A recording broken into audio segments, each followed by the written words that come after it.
Okay, everybody, this is Jeff.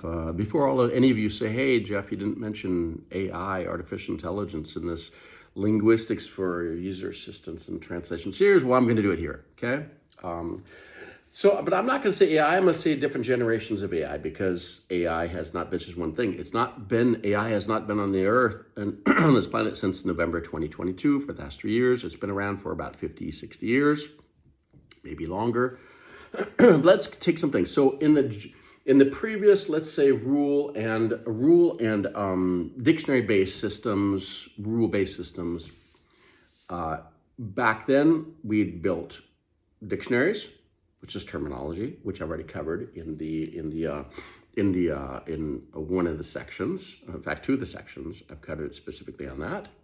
This specifically was in the section on morphology that goes with syntax, morphology of building up words, and I also covered in phonetics, because usually in dictionaries you get a phonetic, the phonetic pronunciation. So in dictionaries and terminology, those two sections do apply, and people that do the work, lexicographers, lexicologists, you've got people that are building, doing it, terminologist, anything like that, and just word lovers in general, that fits in that rule-based time period of AI, okay?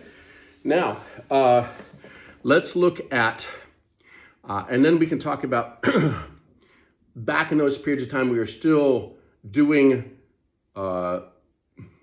one-way directions, let's say the speech to text, text to speech, which you're still doing today, where it was not based on corpus-based approaches, right? So still a lot of rule-based stuff. So that funds of the phonetics area a lot. And building that, they weren't really scalable. I mean, they were very precise, okay? So rule-based systems are very precise, so they're very good at that. They weren't necessarily scalable to the size that people say, but I don't believe that's true, because we're coming back to small language models today. So maybe we're coming back to that. But linguistic processing was always involved at a certain point in time, where I came back to it afterwards, right? Pre-processors, post-processors, somewhere in all that. So that is for rule-based systems. Then we get into statistic approaches. We're going to call it statistic AI, before neural. We had all the corpus stuff. So corpus, when you get to the corpus level, corpora, that is looking at the paragraphs, the section, the stories, right? Well, that's where you get into discourse, right? So that's in the series of pragmatics. So if you're working on anything that has to do with the content from paragraph to paragraph to paragraph to paragraph in a larger story, huge stories, news articles, whatever, there are two different areas. You're going to be dealing with pragmatics, that we covered in discourse analysis, and we're going to deal with kinesics, because that's the distance, right? Anaphora and cataphora. So if you're doing anything with that, you're dealing with those types of linguistics, right? I'm trying to cover this pretty quickly. I'm not to go all the little details here. Also, if you're looking at corpora and looking at the tokens, the types and the tokens, and how many tokens and types you've got, and how the recurrences, the frequency, to make frequency list and anything like that, well, then you're going to be getting into anything that's about semantics, right? Because semantics is looking for the similarities, the differences of the words, okay, that are formed. In statistics, you look at trigrams, bigrams, trigrams, and all that. And you're going to, what's a word? What's a word? And what's a word statistically compared to another word? And how are they across? And are they the same? Like it's doing guessing, right? So how are you going to know? And then you get that. So you can you can look at the semantics of doing the the possibility of having the same words across all the text and guessing, and then doing analysis of that. That falls in the area of semantics, okay, if we want to. And then the trigrams and all that, well, we can look at it from a phonetics point of view, because of the pronunciation.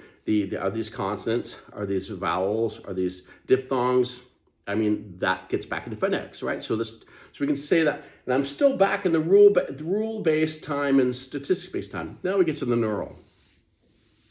And neural, well, really anything from statistics on, statistics, neural, and now LLMs and all this stuff is really looking at large language models, right? So it's large corpora.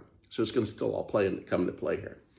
But we are taking now, we're going back to small language models. So we're getting back to something that's going to be looking at specific points, specific details of smaller corpora that can train a system to get a better precise. Now that's getting back into getting back to jargon, vocabulary, institutional vocabulary jargon, and that comes back to morphology and syntax, right? So, and then now we start looking at, are these texts that are coming from native speakers and non-native speakers? Well, that's psycholinguistics, right?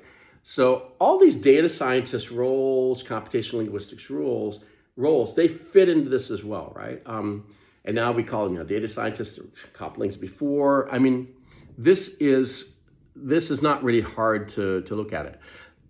So now let's see, what are the newest things? Okay, so what about AI? No, but Gen AI. So we got large language models. Now we got AI, agentic AI. We got AI assistants, right? Well, AI assistants, guess what? Or let's talk about chatbots right before that, right? Chatbots, that's interaction. Interaction, discourse analysis, that's called pragmatics, right? So, hey, this is nothing new, right? It's just something we're going to fit into one of these categories. And there are other categories of linguistics that I haven't even covered yet. If we want to get into, okay, so we're getting away from the chat bot, let's look into the AI agents, okay, that are going to be doing tasks for you. Well, guess what? That's human-computer interaction. That's, again, pragmatics, okay? And semantics, right? So it kind of fits into both. If we have the AI assistants, same thing. You're having the agents are doing the task, sending off to do a task over here. The assistants are actually following the task to do that. And then you get the agents are going off and connecting servers to go a different place. I mean, I'm not going to go into all the, I'm not trying to do a course on AI right here, okay? That's not the goal. I'm just trying to show how these different roles of user assistants and translation and interpreters, and you've got a data scientist and ontologists and taxonomists and terminologists and all these roles that fit within the language industry are working with one of these subfields or one or several of these subfields in linguistics, even in the AI world, right? So this is nothing new. And hopefully that this gives you an idea of where you fit in this. Because the whole idea is for you to explain what you're doing, right? To make yourself visible and not to be misunderstood and to sell your skills, right? Because all of us want to value and show our skills to have a job and to be able to get work done and to continue. And if you can't show it, then that's usually the risk of getting ejected, right? So hopefully that helps with that. And I'll get down to a few more videos. Thanks so much.